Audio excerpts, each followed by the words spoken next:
Welcome to the MSP Insights podcast, hosted by yours truly, Sharpie. Today, we've got one of my fellow Anzacs, someone that I first met in 2015 and has gone off and done exactly what he said he was going to do with Envarosoft out of eNerds, and it's none other than Mr. Jamie Warner. Jamie, great to have you along. Thanks, Sharpie. Great to be here. Very good. And now look, by way of background, you're somewhat of a unique animal that you've still got your MSP eNerds, which is award-winning and does great things in the Australian region. But you've also branched out into Envarosoft and built yourself a vendor, which is climbing new records and bounds. So why don't you take us a little bit on that journey and what that was like? Absolutely. Gosh, it's been a long time. So the MSP has really been the big part of the journey. And I started that when I was 22 in 2000. And it was before they were called MSPs. You were just an IT support business back then. And to be honest, in those days, I just wanted to do my own thing. I thought doing IT support, and I had technical people around me. And I thought, oh, well, I'll get the business and they'll go and do the work. And that's kind of where it started. And to be fair, we sort of meandered along for 5 years. So a lot of the MSPs out there listening to this, I completely sympathize where everybody's at in the journey. I've sort of can remember all the journey up to where we are now, which is about 50 staff, but we were only 5 staff for 5 years. And to be fair, probably 3 staff for 4 of those 5 years. And then we hit 5. So, it was hard. It was hard yakka. Being an IT support business is hard when you've got limited staff. It was an interesting journey. And what changed to kind of make us scale a bit as went by? Well, there's lots of things that changed, but it was probably you know what? It was actually hiring more people, and then I found like the business started to flow. I actually burnt out a couple of people in the early days, like burnt them out because I didn't quite understand the concept of capacity and taking a wee bit of a risk. One of the things in the MSP space is that most people don't think of as just taking a little bit of a risk to hire more people to cater to future growth.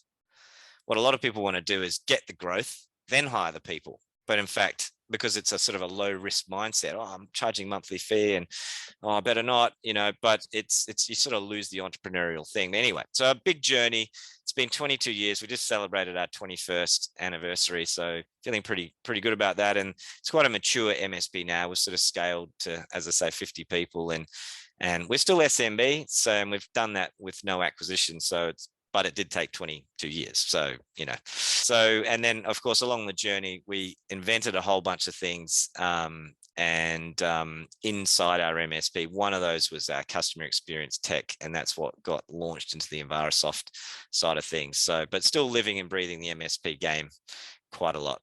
Yeah. And so are you enjoying the dichotomy of your personal existence in that you've still got the MSP for understanding the business problem and really sort of living and breathing that, and then on external helping solve that for other MSPs around the world, of which you're doing quite a few now with Envarosoft, right? No, we are, and yeah, we've got sort of hundreds of partners around the world now, which is great. But the challenge that we all have as an MSP is something that we can draw on in terms of the development of the products. Although I will say this, is that when we launched the technology, it was about customer experience, and it was about making the ticket logging process more efficient, the branding process more efficient, these types of things. So what I noticed is that because my MSP had scaled a bit, my way of thinking actually wasn't representative of the market. It wasn't, and our needs were a little bit different. So I just thought, well, I'm an MSP, they're MSPs, we built this is amazing.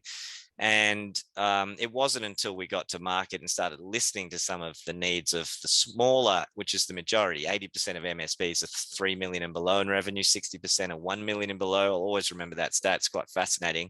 So that with us now, we're around 10 mil. That, at the time we launched, we were around 6 or 7 mil.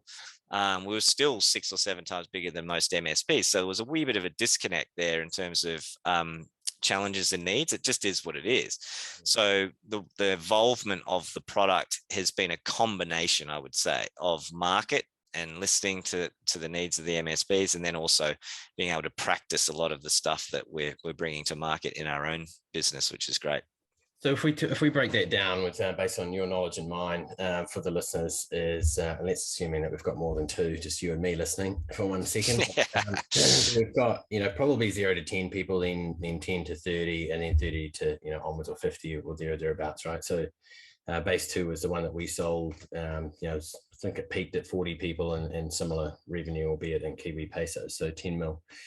But so you cast your mind back, it's probably more relevant than ever in both of our tool sets. Not that we're selling, but that you're looking for efficiencies when you're in that 8, 9, 10, because at that time, based on my experience, you're really operating in that star and hub.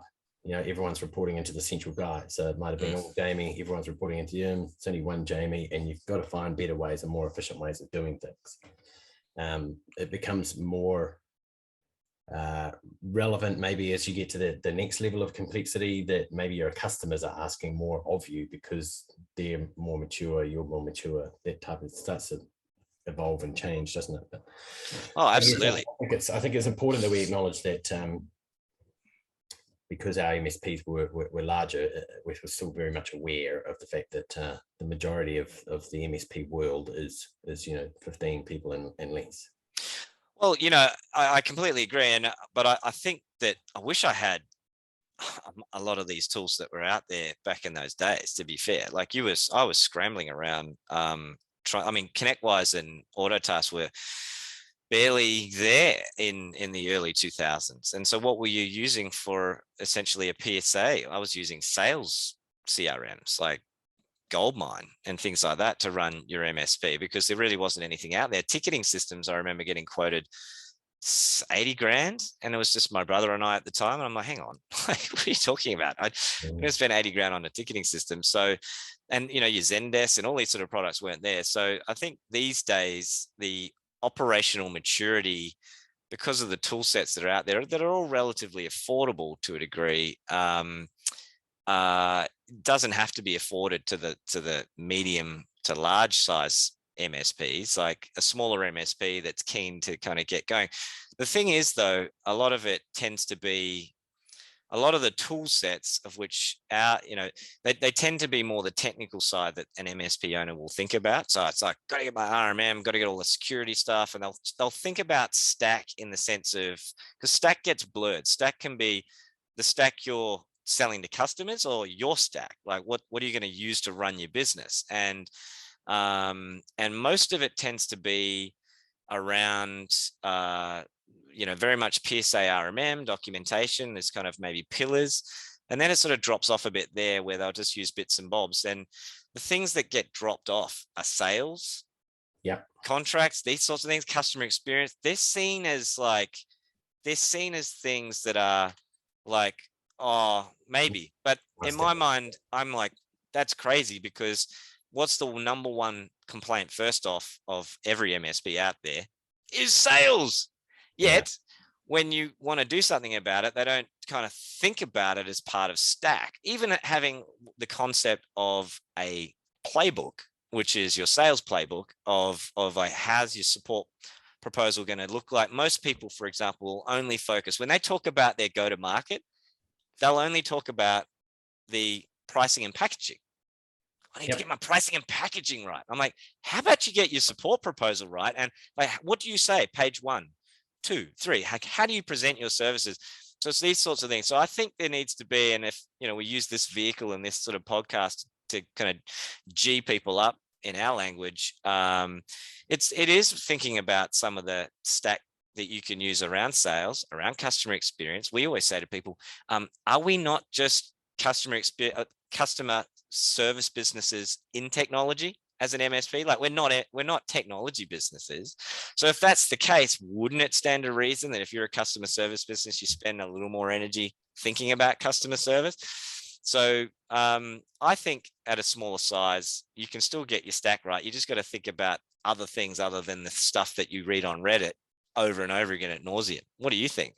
Yeah, I mean, so I've always thought of it as this 3 or 4 things that you must have, and you need to align what you're willing to spend on those with, what you think the outcomes should be for your business, right? So there's no point in going and getting the Rolls Royce if you can't spend a good 2 or 3 months of extra time outside of you running your MSP to get it implemented the right way. So you might want to get one that's just a little bit less mature, but it comes with a whole bunch of templates ready to go. And so you can get going, and then, but there's a couple of things you must have, right? So it all starts with a PSA for me. Then you can have an RMM hooking off the bottom of that, kind of like the 4 people in a rowing boat, and then they've all got oars. And then there's certain things that need to go around the outside. I would always vehemently argue that contract management is where it should all start, because you don't really know what revenue is coming in unless you've got the contracts sorted out. So obviously I'm a bit biased towards that one. You've got to keep the customers happy with their experience. These to be fruitful and easy to do business with. And that is a combination of, a tool like Invarosoft and others, but as well as, what's it like to do business with the finance team, and making sure that the bills are correct. And, even when they're first coming on and they're asked to pay a deposit for their onboarding experience, what's that like? Is the bill correct? Have they been reached out from the finance team beforehand, say, hey, we understand you're a new customer, we're going to fill out this detail and make sure that the billing is going to be easy for you, and who's your billing contact, and think about those things. That there's quite a lot to think about. But to go back to answer your question, I would say it's a PSA with 2 or 3 key things hang off that. You need a good RMM tool. But I'm in agreement that the MSP world has matured to the point where it was only ever a PSA and an RMM. Now what you're doing is that tech's matured. We've all got better at implementing that stuff. So now you can actually leverage off the fact those things are rock solid. Like for the last 10 years, we've been trying to solve the tech problem. Largely the tech problem is sorted. Not all the way, but now it needs to be maintained. You can get ahead of the curve now by grafting into the real customer experience, which I know is where you play. Argue it's where ZenContract plays. There's a few other tools that go around the PSA that play in that space as well. But the thing is, that's what's going to set you apart, because a lot of the MSPs can actually do the tech stuff in a somewhat similar fashion. That's not the same as 3 or 4 or 5 years ago. There was vast varying degrees. I don't know, that's my opinion. Oh, no, I completely agree. And I think the taking all of that and putting it as part of your sales playbook is super important. I mean, what people don't think about or doesn't get talked about, there's a few things that annoy me a little bit about what doesn't get talked about. And one of them is the playbook, and actually having a structured support proposal in that sense, and some thought behind how you communicate to a customer to explain your services. But it's also understanding that the sales experience is part of the initial experience of your company. And we've all had experiences where you have a great sales experience and then maybe implementation isn't great, but maybe on the flip side, you have the experience where the sales experience was a little lackluster and it didn't do the excellent service that you had justice, so it's understanding. So then signing up a client, it's that first 90 days where you get to nail it, and all the things we just talked about, the onboarding, how you're handling contracts and billing and all that sort of stuff is such an important part of it. And I feel like that sort of conversation needs to be spoken about more, because they're the little 1%ers that can help you scale. And if someone was to ask me, well, Jamie, what did you do differently? Like how were you able to grow? Because there's plenty of businesses been around the same time as me, but they have never scaled. Yeah, I've never scaled, right? So it's not always a time thing. Like I'd make a couple of predictions. Is that you probably had some sort of ethos. I know we did about onboarding customers for life. So you just mitigated any churn out the back. So you did so much that you possibly could. No mouse turned, nothing, no stone unturned for their first 90 days, and get them to the point where the customer's like, this, you've done an amazing job onboarding us. We're very happy. We're willing to sign off the onboarding. And then you put the pen down, like that means that your churn is going to go dramatically through. Absolutely. There's really only 2 metrics in an MSP, quite frankly. I think business model wise, people can kind of overcomplicate it. He's very popular, guys watching. Greg's very popular. You got to watch out. There we go. Got to watch out for the wife calling through. I'll be turning that phone off directly. Yeah. But there's really only two metrics, and the two metrics are like winning new business and having an actual KPI around it. So how many support deals, support specifically, do you need to sign up dollar-wise per year to keep the engine going forward, and trying to limit as much as you can churn. And as long as you get those two metrics in order, then it's all good. Like for my MSP, we're about 250 grand a month in support only. So therefore, if we were to churn 10%, we've just lost $25,000 a month. So you're like, well, I better have a sales KPI that's a bit more than 25, otherwise we'll be going backwards. So our KPI is around 20%, which is around 50 grand, but we sort of hit between the 40 and 50 mark. And that's by the end of the year. But if you don't hit it, you're going to get affected, right, in terms of your ability to grow. And what I find most MSPs don't do is, I guarantee they'll go to sleep at night not even thinking about that KPI, because they don't even have those KPIs. They never think about it. They'll be thinking about backups and clients that are frustrated and all that sort of stuff, which is still important. But at the end of the day, that's probably, to answer my own question from a bit before, it's both what you've said in terms of onboarding, which is the churn, but it's also the sales KPI and actually just being focused on it. Like, I honestly think a big part of it's the law of attraction. If you don't, what's the saying? Like, if you don't, if you can't measure it, you can't manage it. Like it just is what it is, right? Then sales have a KPI, and miraculously you start kind of finding a way to get there. Yeah, it's interesting, isn't it? So you talk about the law of attraction. So it hones the mental process towards a singular target, right? So there's another white paper I did with a different business called directional alignment, where if you put out a singular focus, a team will naturally gravitate towards that. But you, again, to answer, this is a great way of interviewing, Jamie, because you just ask your own question and then ask different from time to time. But yeah, certainly we just put out a white paper or an ebook around the 10 metrics that matter for MSPs, and certainly that's one of them is churn. The other one's incoming revenue on a monthly basis. Certainly, if you want to grow by X amount, then that one needs to be bigger than that one, and which you've just equated. But there's a couple other things that you want around the customer service side of it, which I was keen to get your opinion on, which is average ticket length, how many people are putting tickets into the system, how long do they have on average take to get resolved, are they being resolved on the first resolution? There's all that type of metrics that's around your service, but there is no typically service measurement around what your sales is. And I think that's the important thing you're getting across here, is understand about how much you'd like to grow or not shrink.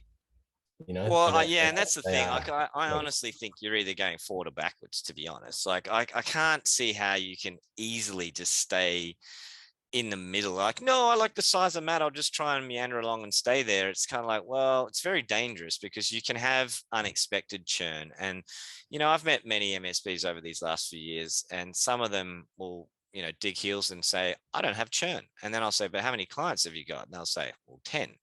So, okay, fine. Like, if you've got 10 close clients, you won't. But it's easy to get churn where a client gets bought out. Usually the ones that are a bit bigger. I was going to say exactly that. So you get some M&A stuff come around, and all the time. That might get you a client, but it also might lose you a really chunky one. And I would advocate that you'd always want to be growing to a certain level. So if nothing else, you want to stay the same size, you can get rid of some shitty ones. Well, there you go. It's exactly right. Like, to stay the same size, theoretically, you still need to have a growth mindset. It's like watering a garden or something. Like, you can't just expect it to stay the way it is without putting some water on it. And sales is a big part of that. So, a great example that I don't think I've told, that you can be exclusive to this story, I don't think I've ever told it, is that I learned the lesson around concentration risk. And we didn't deliberately do this, but we had 3 clients, and they were all around 20,000 a month in fat. Mm-hmm. Not like that's the fat of the deal, right? One of them was 30 grand, like support deal. They're just bigger, 200 plus seats type thing. Yeah. And over a 3-year period, we lost all 3. Now, one was our fault. We picked an infrastructure as a service partner, and they kept going down. The client's like, well, this is not good. And we're like, yeah, this isn't good. So we were sort of got burnt by our own choice there. So that was our fault. That was 1 year. Now think about this. if you have one client that's $20,000 and your normal churn, as I said before, was 10%, which was us around 20, 25 grand, there or thereabouts. Now you add the 20, so you're still going to churn the stuff you would have ordinarily churned, other people that have gone out of business, whatever. Now you're at 40 grand of churn, pretty much. And so if you sign up the 40 grand that you do hit, you go nowhere. 1 year that happened. The second year we lost the next one. Third year we lost another one. I was like, Jesus, we spent 3 years signing up all these deals, doing our normal sales thing. And as we just talked about, it just kept us in the game. So my revenue at that time, we just sort of flatlined at 6 million for 3 years because of concentration risk. And most MSPs you speak to will have a couple of whales where if you lose them, it hurts. It hurts badly. A few of them, I heard the war stories through COVID. So effectively, understanding churn, having sales targets, it's just so important for those factors that are just out of your control and happen there. So, if we hadn't have lost those, which is if buts or whatever, that trajectory would have been a lot faster to where we are now. But that's not life. Life doesn't work that way. It's not that easy, right? There's some stumbles that get in the way, but you can have some plan B planning. So, right, well, we've got a whale there that's 20 grand a month of margin. We had a couple of those as well, and not in the same years, Jamie, but they did go. But after the first one, we said, right, let's have a plan of what's going to happen if we do lose one of these, right? So it's a couple of things that we could organize. We make sure our contract's in place, so they need to give us 90 days notice. At least we've got 90 days to be able to go and backfill it. Let's have something in place where we're actively going after many 2, 3, 4 grand deals and spread the risk a bit on these larger guys, right? So do we want to have those larger ones in the future, or would we like to have 20 or 30 or 40 3 grand deals so that we're spreading our risk out? So if we lose one, it's not such a big deal to us. What's our future state going to be like? There's a bit more planning in there. And that's where you're talking about the concept of concentration risk, because if there is all of that revenue coming out of one area, it's concentrated. That's what you mean, right? Mm-hmm. Correct. Yeah. So we decided that after a while we'd end up being 169 smaller clients, at 2, 3, 4 grand of margin. We definitely went after measuring the margin on each deal as well, not necessarily just turnover, because turnovers for vanity, profits for sanity, I think that's what they're saying. Correct. Yeah. So revenue for show. What was it? Yeah. Profit for sanity. No, what is it? Revenue for show, profit for sanity, cash is king. Yeah, well, that's right. Need to keep cash reserves, certainly at the moment. So interesting. So what one of the questions I wanted to have from you, certainly given the fact that you've got the ability to run your own MSP, albeit like we've already ascertained is quite mature now, but certainly you went through the growing times and you can remember that. But you get to talk to a lot of different MSPs of varying sizes now. What are some of the best innovations that you've seen out there, as far as not necessarily tool sets, but it might be management practice, it might be the way that companies are setting them up? You'll have a couple of gold nuggets out there that you've seen. Share with us. Yeah, absolutely. So one of the first ones I'll talk about is one that we did. It's not customer experience specifically, but it is one that we did, and I'm seeing it more and more people kind of leaning towards wanting to do this, which is it's more around the VCIO side. So we've built some VCIO stuff and brought some stuff to the table, but I found out over time that a lot of other people have been doing it too, which is that when you traditionally go and present recommendations to a client, the incumbent method in market is actually to do budgets and to say, well, you could go to Office 365, here's a budget, and give a number. And then you go through all the things you've identified, and essentially you just got budgets. Now, the problem with that approach which is the incumbent approach, is that the customer gets to the end of that meeting and goes, okay, like, what do we do now? Like, where do we go? And the MSP essentially goes, well, I'll need to quote you. I'll come back to you with a quote based on what you kind of vaguely indicated that you're interested in. Okay, I guess. Now, just imagine the client really hasn't had much involvement in this discussion. They've basically been spoken at. They've been told, well, there could be things here. The client's thinking, well, I don't know if I want to do this, but I might as well delay the whole process, get them to do a quote and we'll see what it is. The MSP then comes back with a quote with one number, and the client goes either dark, or they delay a decision, or maybe they lean in and try and negotiate with you, but it's not often the case. So if you just go, well, it's $25,000, clients kind of go, oh, I don't know. And for whatever reason, I've noticed clients don't tend to negotiate with you pretty well on that. Like they just sort of, they struggle to go, hang on. Like they'll just sort of take it and then go somewhere else and get another quote.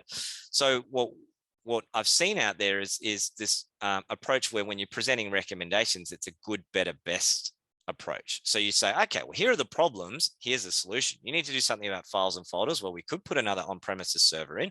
We could go infrastructure as a service, or you could just go and throw it into Office 365 with SharePoint. Oh, you need a new server. Well, maybe we could put an extended warranty on that, but the other server we should replace type thing.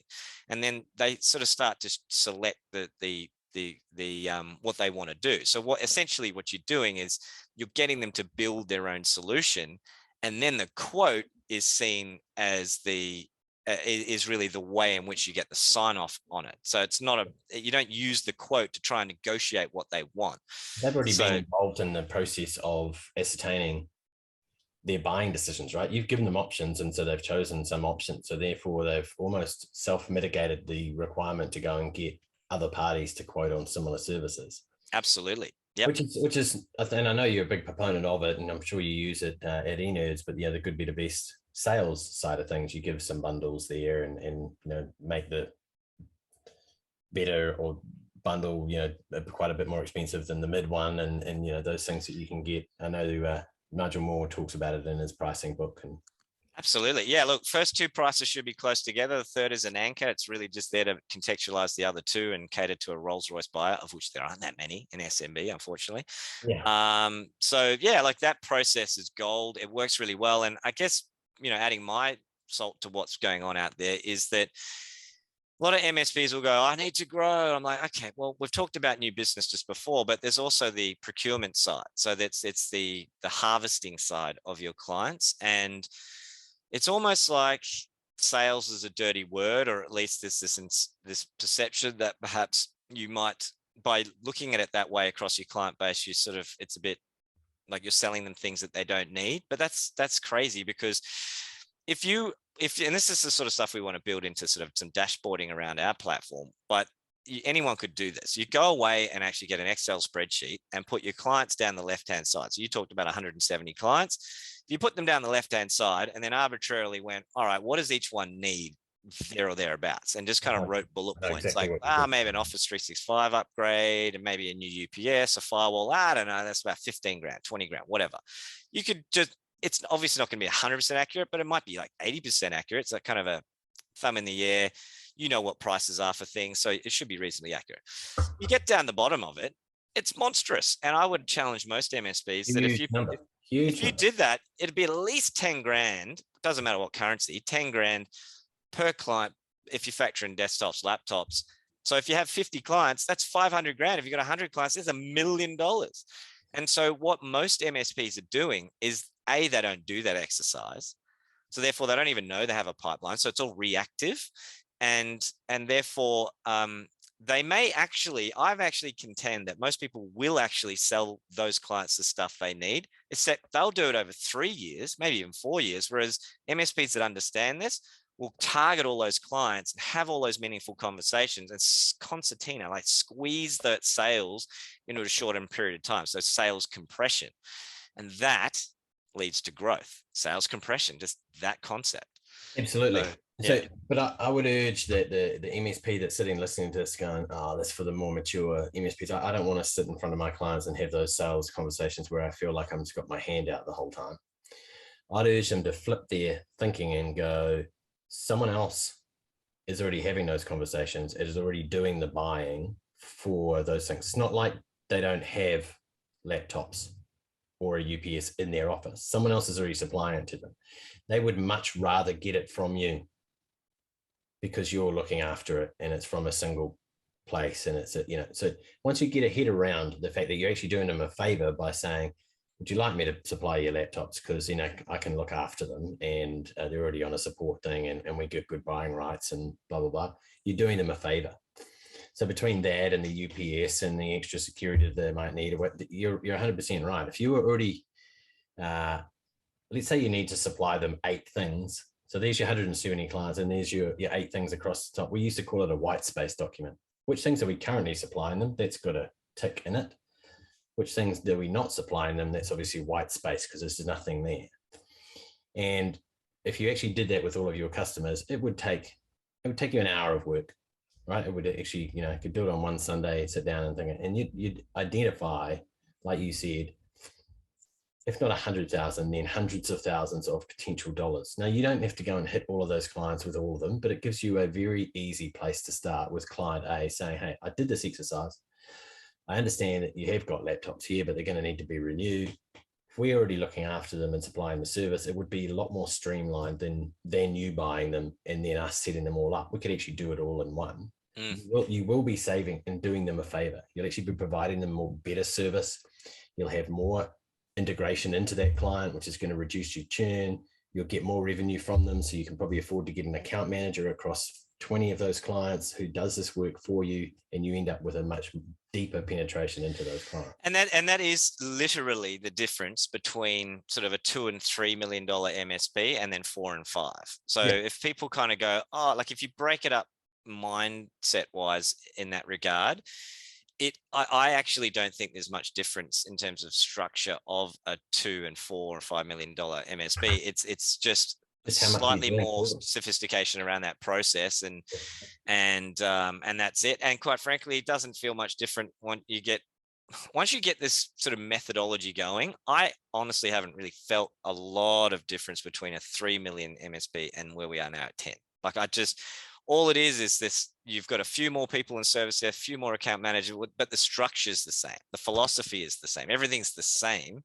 So that you sort of only need to get to a certain size, and then you can really build. It's like, just think of building a platform that you can then build on, and then it can go from there. But when you're only 5, 10, 15, it's a little harder to have that core platform there, but it's what should be the aspiration. And I'll say this other learning out there just quickly on that. It doesn't matter how big your MSP is. I'm of this mindset now, observing all these MSPs, that you're actually only 2 recruits away from freedom.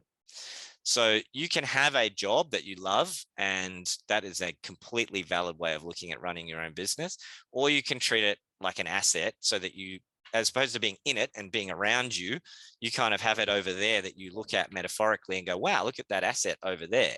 And the 2 people that will free you up to do that is actually just ahead of your technical operations and ahead of your sales. If you can get those 2 people in your MSP, you're free, baby, because you've got the 2 real pillars that are taken care of. Because sales, you would also bucket your customer success and that type of thing in that kind of realm. You got those done, you're done. What do you think on that? Yeah, well, and also I think I agree with you, having done it a couple of times, is that you've got, you need 2. And the reason you need 2 is because one of them's not always there. Yep. You were like 2 people because you were always there. It's your thing. You know, it's your house on the line. It's your reputation and your wallet that's there. So it didn't really matter whether it's 2, 3 in the morning or you're on holiday. Whereas, you know, when you've got 2 of them, they'll work as a team, plus you there to back them up. Yep.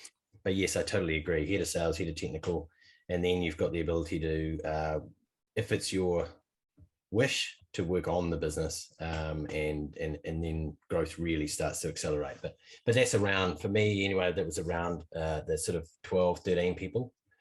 We had that structure in place, and then, you know, it fairly quickly increased in revenue. The other sort of side of things that will mature over time between 2 to 5 to 10 million, if that's your aspiration, is probably some of the documentation and processes that you have, because your clients will require it from you, as opposed to just sort our computers out and we'll pay you so much per month.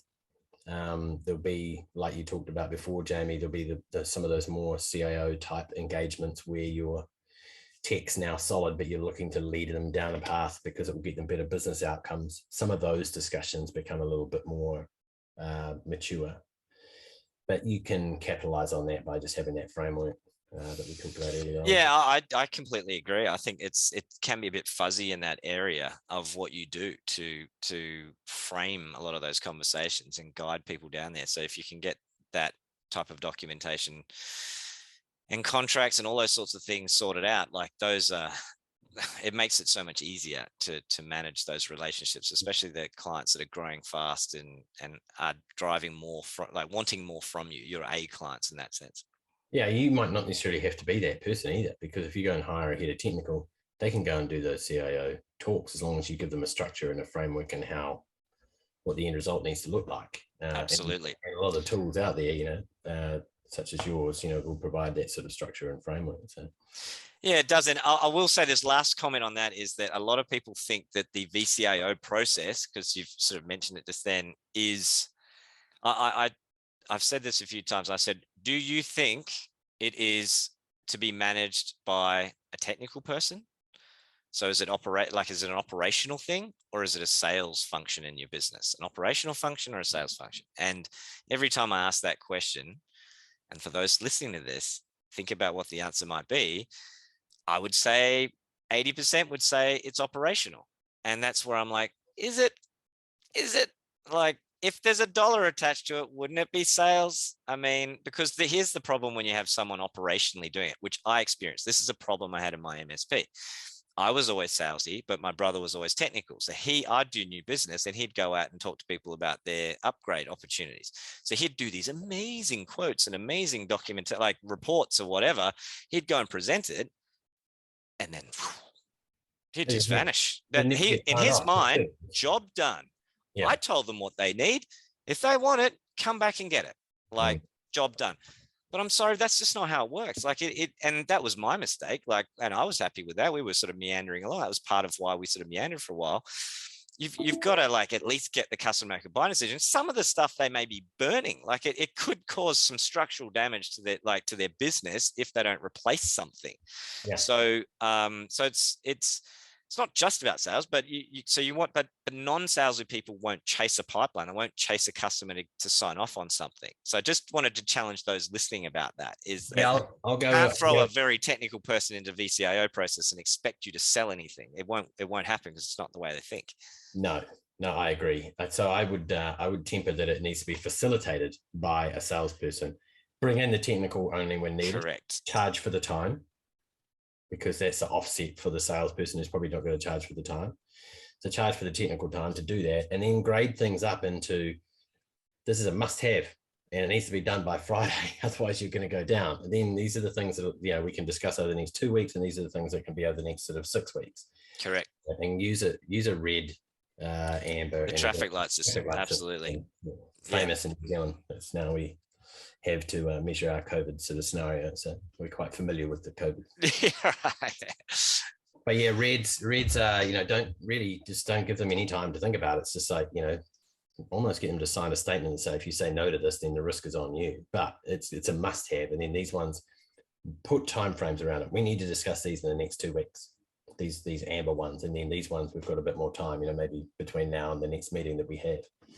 Now, on those VCIO, because we seem to be going down that track, and it's a bloody good one,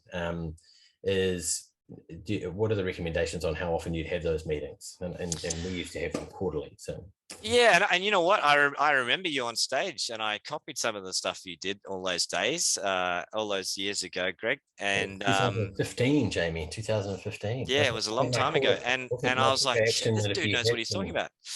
Yeah.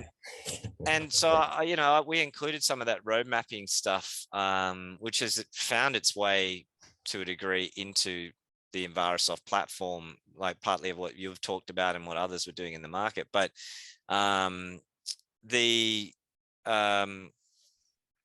I think in terms of regularity on it, there seem QBRs for us, we do that for A's, but for B's and C's always struggle. Like once you do get to a certain size and number of clients, I just don't think you do need to see them that often, that the B's and C's, because think about it, 10-user accounting firm, we just don't need to be in there quarterly because they're like, well, I'm not growing, like it's the same as it was last time. And time seems to go very quickly, I've found. So our structure that we found worked for us was more to, rather than blanketly say, and not to suggest you were doing that, but just rather the market kind of talks about this a lot of doing QBRs in that sense. I'm like, well, it's more of a technology business review or a roadmap, and the regularity needs to be based on the need of the client to a degree, as long as you're selling what you need to sell to them.